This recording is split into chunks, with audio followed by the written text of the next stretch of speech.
Yo, welcome to Hot Takes with Cheddar Chaz, where there's no hand holding. We deal with facts, not emotion. Please be sure to like, comment, subscribe, hit the bell notification if you haven't already. Shout out to Miller Lite, DraftKings, Topo Chico. You guys should support them because they support us. Pour a little bit out for the people in Alabama. You know what I'm saying? But great work, by the way. Yo, so today it's going to be a controversial show. Real controversial. You get the fuck out now if you're going to be crying and doing all that. Or you can stick around, you know what I'm saying? And be enlightened. You can stick around and be enlightened.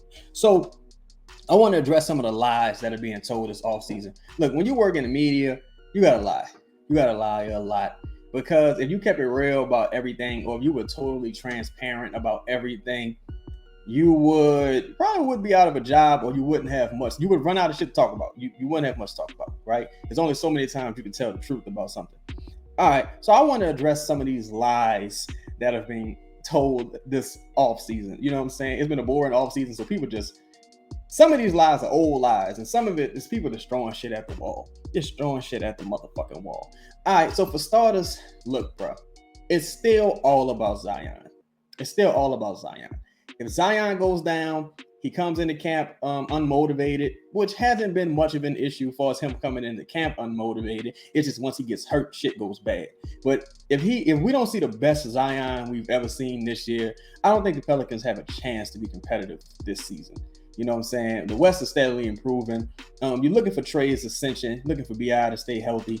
But even with those two things, I think if you're talking about title contendership, or you're talking about even second round contendership, being well clear of the play-in game, you need Zion to be healthy. When you listen to people who cover opposing teams, or even some national pundits who, break stories locally for the Pelicans, who, Griff kind of talks to, people aren't very high on this roster, right? They might, they say certain things, but it's like they're not really high on the roster. They're high on Trey, high on Brandon, of course. Dyson Daniels is still more of an idea than an actual player, and they think Jose is like a cool, cute story. We'll get back to that, but they still all go back to, if Zion can stay healthy, if Zion can stay healthy, and it's like, all right, we fucking get it. The team went out this offseason, they didn't give themselves any additional room for error. We're still a Zion injury away. We're a fucking Jonas Valanciunas injury away from not even having like a playable center, and that's like, come on, like, bro, come the fuck on, like, make some calls, trade the motherfucking picks, man, shore up this front line, and let's stop playing around. Like, we're in the dog days of the off season, more or less, and it's like, you still can't. Some of us are talking ourselves into guys' pause, but you still can't be any more confident than you were going into the off season, because the team didn't do anything. They had this, shout out to Mr. Is that Zeller, Cody, whichever fucking Zeller it is. It really don't matter. This George Washington with goggles looking motherfucker. They added him, and it's just like, whatever, man. Cool, whatever. All right, next thing. Brandon Ingram is nothing like Kevin Durant. He's not. This is one of the worst comps I've seen. Like, this narrative has been going on for years. It needs to die. If you check the go to Basketball Reference, if you check their numbers, like in the first, I think Brandon's going into his 7th or 8th year. Check Kevin Durant's first 7 or 8 years and compare them to Brandon Ingram's first 7 to 8 years. It's nothing to compare. Brandon Ingram was measured, and he's listed at 6'7", I believe, when the NBA started doing their official measurements. And I believe Kevin Durant is still like 6'10", 6'11", like officially, right? And come on. Brandon doesn't have a pull-up three like Kevin Durant. Brandon's a hell of a facilitator. Kevin Durant's nowhere near the facilitator that Brandon Ingram is. Kevin Durant, he's becoming a really good defender, shot blocker, because of his crazy wingspan, has a nice handle. Brandon doesn't have any of that. They're not the same player. And the thing that's funny is because, imitation, people say imitation is the greatest form of flattery, right? Not that Brandon is trying to imitate Kevin Durant. I'm not saying that whatsoever, because Brandon is still a hell of a player in his own right. But, the fact that he's so closely compared to Kevin Durant, you can tell that, that makes Kevin Durant proud. He was like, oh man, looking at Brandon Ingram's like looking in the mirror. Motherfucker, a mirror at the fair? I don't even know what the mirror's called. Like the mirrors at the fair where they make you look fat or make you look skinny or make you look weird. You must be talking about that kind of mirror. Because Brandon Ingram doesn't do anything Kevin Durant does. Like, come on, man. We gotta just stop. Like, fucking stop lying all the goddamn time. Brandon Ingram is more closely compared to like a guy like Scottie Pippen or maybe DeMar DeRozan. That's a more accurate comparison in my opinion, and I think the stats show that as well. Not to mention this offseason, Brandon, I'm sorry, for the FIBA games, Brandon wearing number 7, Kevin Durant wore number 7. It was like, oh my God.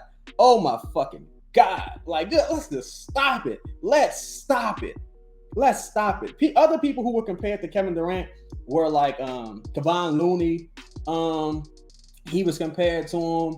Any tall, skinny nigga, any tall, real skinny, rail thin nigga is gonna be, pardon my language, rail thin brother is gonna be compared to Kevin Durant. We gotta stop it. We gotta fucking stop it. It has to stop. It's going too far. Here's another lie. Willie Green is a good coach. No, he isn't. Willie Green is a bad coach. Willie Green being like, someone who the players like, man, come on, man. Like, there's so much shit I can't even say. Like, this, man, come on, man. Like, let's cut it out. Let's cut it the fuck out. Willie Green is like, well, the woman you got pregnant, so you like, well, she's pregnant now. Let me just go ahead and marry her. That's pretty much the situation. Not to say that, Willie Green had all of his, cards to play because Zion gets fucking hurt. Brandon gets hurt. So Willie Green hasn't exactly had a full deck to play with. But far as certain things, you shouldn't need a full deck. Timeout management, rotations, just certain arrangements the team did. Like when they played against Memphis on Thanksgiving, they sent all the players home to go have Thanksgiving. Then the players got on the plane and went and played against Memphis and got the dog shit beat out of them. That's the game Brandon hit the back of Dylan Brooks' foot and he ended up getting injured. Then there was some other shit that happened with travel arrangements, and I'm sure Willie Green isn't like the main person saying, yeah, Southwest Airlines, yeah, book this flight. Like, I'm sure Willie Green not doing that. But what I'm saying is, him as the head of the snake, there's been a lot of mistakes made on his watch. Everything can't be, oh, well, that's David Griffin's fault. And it's like, all right, at some point, like, the employees still got to do their motherfucking job. You could be the manager at McDonald's, but you trust the motherfucker on the grill to flip the burgers, and he burning all the burgers. That's his fault. That's not the manager's fault. He needs to know what he's doing. You know what I'm saying? So Willie Green, like, come on. I think James Borrego, I think he's really going to be the acting head coach, to be honest. I think he's going to be the one kind of willing and dealing. I think Willie Green is more so the head coach in name and in title because, for all the shit we say about, the locker room and all these stupid ass buzzwords, this shit, once terms get gentrified, that's when it becomes fucking whack. It just becomes wiggity fucking whack. Like, you know what I'm saying? Stupid ass shit like, oh, X person knows ball or you don't know ball. Like, oh my God. Like, it's just, bruh, people really need to start gatekeeping language. Really got to start gatekeeping language. Because once the shit gets gentrified, there goes the neighborhood. The person, X person is him.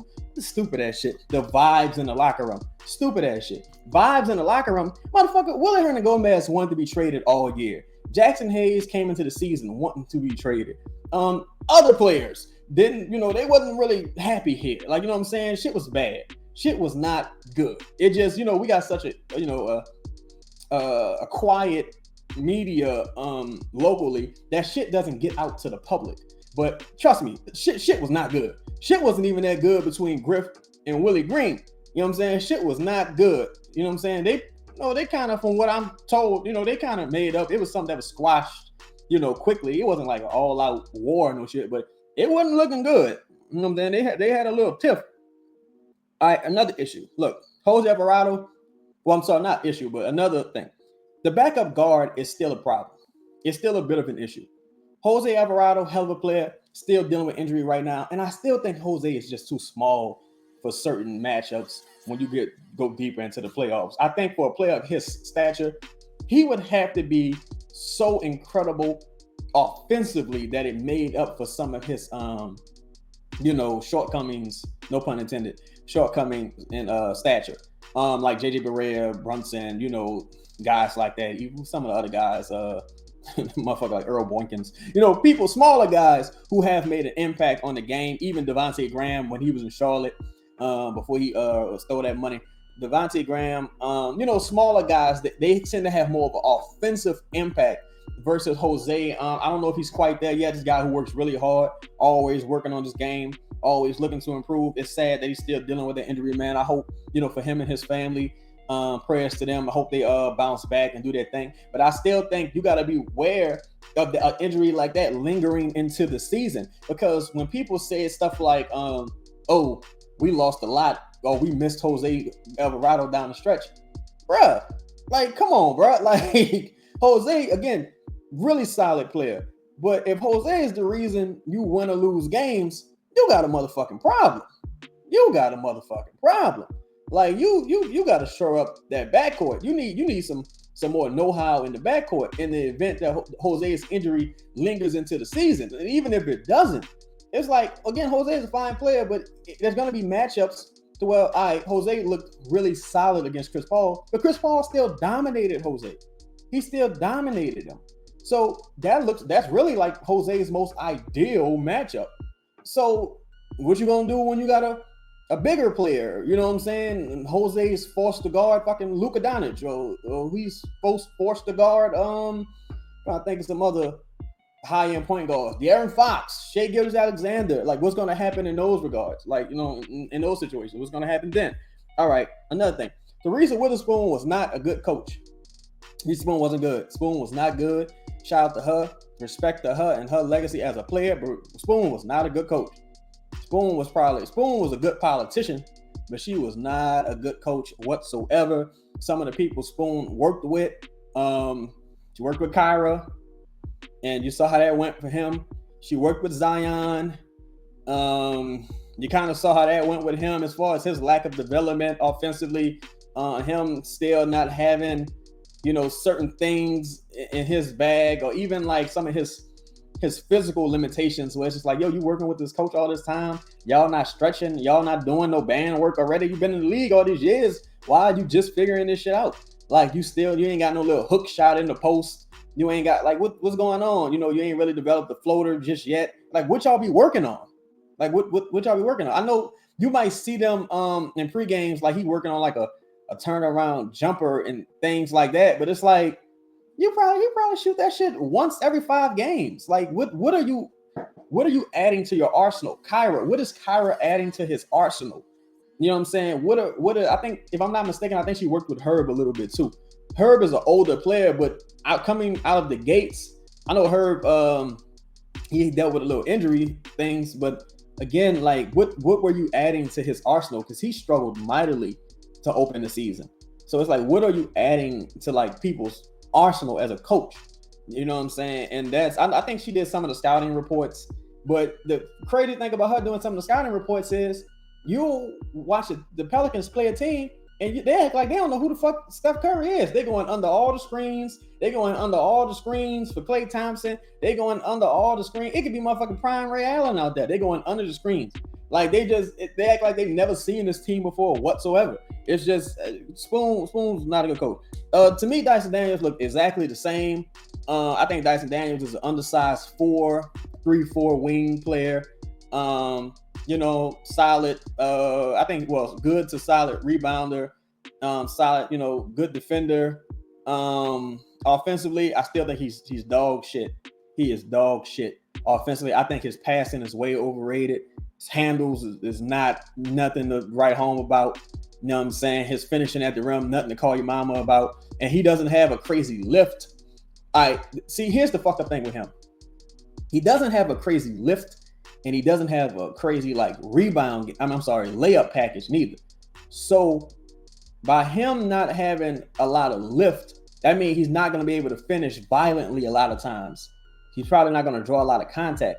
But him not having a crazy layup game is when he goes up, he's not going to be confident in the air. So he's going to look to pass. So he's probably going to draw a lot of blocking calls, charges. Probably going to draw a lot of commit a lot of charging fouls because he's in the air, passing in the air. I mean, some of the passing is cool, but it's just like he's a wing, man. He's a fucking wing. Dude is a wing. Dude is a wing. You have a lot of wings on this roster right now, which, considering the Pelicans' history, it's not a bad thing. It's not totally a bad thing, but for an 8th pick, man, you could have, man, come on. You get Dyson Daniels in the fucking 2nd round or in undrafted free agent out the G League. You get Dyson Daniels out the big 3. You know what I'm saying? You did not have to draft Dyson Daniels 8, but I hope he works out. Guy we got this year, I feel like for the salary he's commanding, young player, I hope everything works out for young bro. But for the salary he's commanding, I think you could have moved that pick. Probably could have moved it back or moved to future years and got a couple of minimum guys who could have helped you this season, could have contributed this season in the front court, maybe even the backcourt player. Maybe you could have added some veteran shooting because those guys are always available. I just don't think making that pick was the right decision personally. Jerseys. All right, talk about the jerseys. Here's the thing. The team has presented some different variations of these jerseys to the league and to Nike, whoever the fuck makes those calls. And some of them have gotten, disapproved for whatever reason. I don't know if they really pushing the line trying to get them approved, but they have presented some, different things than what we've seen. I've seen them myself. They have presented some different things than what we've seen in the final product. But it's very important to remember that this organization is looking for a certain segment of the fan base. They're not trying to get everyone from this fan base. They are trying to appease a certain segment of the fan base. So that's why some of the things with this organization come across as culturally tone deaf, or that there's like some tokenisms and things like that. And this goes across the board. This is on both sides of the coin. It's not just the Pelicans. Some shit with the Saints as well. So they ain't really worried about what we think is fly. You know what I'm saying? They worried about what some different people might think is fly, what some different people approve of. They're not really tripping off our dollars too much like that. Okay. Now, a big issue with this team is another lie is leadership in the locker room. Look, bro. It's a lie. It's a fucking lie. It's a fucking lie. Right? You got CJ McCollum. A lot of people don't really feel CJ's brand of leadership. And you got Larry, and you got Brandon's rumored leadership. I think there's a difference between being a person who kind of sets an example versus a person who people follow, right? I think what's getting lost in translation is, okay, people follow Brandon. Right? Like some people follow Brandon. CJ sets an example by playing injured. Larry sets an example by playing injured. You know what I'm saying? Because if people were confident, if this organization was confident in Zion's leadership, Brandon's leadership, or even CJ's ability to lead on his own without Larry's support right now, Larry probably would be gone. You know what I'm saying? Larry's contract would be gone. The team wouldn't be paying $40+ million just for leadership if they trusted Brandon and Zion's ability to show leadership. No. And again, it's a bunch of shit people can say. I don't know, maybe it'll all come out one day. Once them NDAs clear, there's going to be some shit that comes out about this team. Just waiting on them NDAs to clear, baby. Waiting on them NDAs to clear. Let me see. What else I got here? I'm saying, yeah, I think that's about it. But yo, that's been today's show. Please be sure to like, comment, and subscribe. And you got evidence that any of the shit I said was non-factual, or that, some of the things I thought were lies were actually true, leave it in the comments. Hit me up on Twitter. Let me know what you think, because it's so much bullshit going on. Y'all, I don't think y'all understand. It takes a lot of effort and energy to lie. I don't like lying. I'm not a person who's good at lying. I lie to the police. I'm just not a person who go around lying.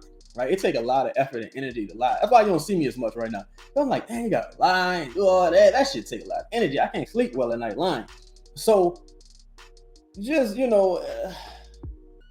it's tough to exist in this element It's tough to exist in this element, especially with this team, because you gotta lie a lot to support and defend these motherfuckers. It's an ugly situation. But that's been today's show. Holla at me. I'm out. This podcast is sponsored by the Birdsall Law Firm, the official injury lawyers of Boot Krewe Media, located at 918 Porter Street by the Superdome. Give them a call at 504-523-5413 if you or someone you know has been involved in an accident. And be sure to mention we sent you. Birdsall Law Firm, the official injury lawyers of Boot Krewe Media.